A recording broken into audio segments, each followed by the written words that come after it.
I have 3 questions for you. Would you ask a robot to do your physical exercise? And if you did, would you feel physically fit? Would you ask a robot to meditate for you? And if you did, would you become mindful? If you were feeling ill and lonely, would you ask a robot to keep you company and care for you? And if you did, would you want to be grateful to a robot? If you answered no to any of these questions, then why do you ask AI to think for you? Today, I want to nurture your critical thinking to motivate you to use your own mind more and more. Critical thinking helps us unmask the taken for granted. Like fish swimming in a fishbowl, they don't see the water that they're swimming in. As AI creeps more and more into more aspects of our lives, we need to remain alert. Asa Raskin and Tristan Harris of the Center for Humane Technology identify 3 features of new technologies. 1, new technologies carry new responsibilities. If power is involved, there's a race. If there is a race without coordination, there is tragedy. As an educator, I feel very strongly and concerned about some particular tragedies. One is the loss of cognitive capacity. In a recent review of neuroscience research titled Digital Dementia in the Internet Age, it is found that for young people who have excessive exposure to screens, digital screens, there is a 4 to 6-fold increase in risk of Alzheimer's and other dementia in adulthood. So fraught am I about this finding that recently in a cafe on Pushkin Street, I saw a young mother give to her infant under 1 year old her iPhone. I wrote the digital dementia finding on a napkin, and as I left the cafe, I stopped at her table. I said, "Excuse me, I'm sorry for interrupting, but do you know of this?" And I showed her the napkin. She read it. She smiled. She looked up. She said, "Yes, I know, but sometimes I just need a break."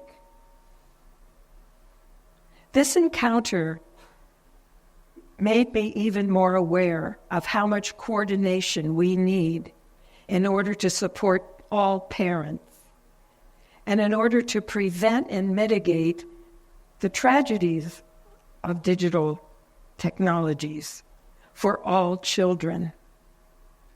After all, it takes a village to raise a child. Another tragedy is suicide. The social psychologist Jonathan Haidt reports that between 2010 and 2019, there was an increase in suicide of 131% among 10 to 14-year-old girls. This was the period when indeed social media became a taken for granted in our lives. And then there's vision loss. In a controlled study, young children who spent 2 hours a day outdoors had significantly less nearsightedness than did the control group that spent that time indoors, mostly scrolling on screens. The International Myopia Institute predicts that by 2050, we will have 680 million people with vision loss or blindness. Keep in mind that these devices are being deployed before they're tested for unintended consequences. And some of these consequences could be anticipated had due diligence been conducted in the first place.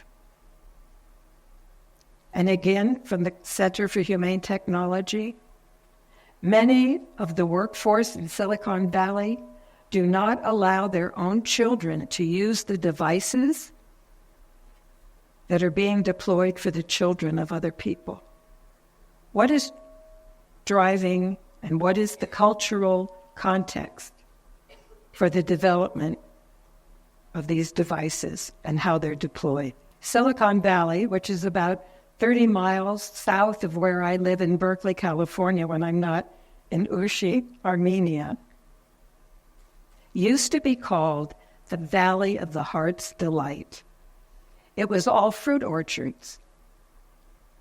Miles and miles of beautiful blossoms in the spring, lush foliage and fruit in the summer, brilliant red and orange and yellow leaves in the fall. In the late 1960s and the 1970s, the U.S. Departments of Energy and Defense began funding digital tech companies in the valley, and that land soon became miles and miles of glass and steel buildings with concrete paved parking lots, worlds away from the fruit orchards and our connection with nature.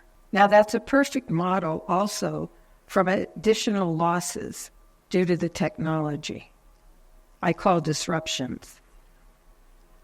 One is the disappearance of diverse cultures and languages, because so many of the devices are in English and embedded with American and Silicon Valley values.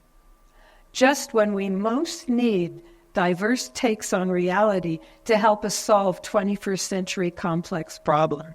Another loss is the disruption of our ability to listen to one another. And listening to one another is essential for building authentic relationships and for love.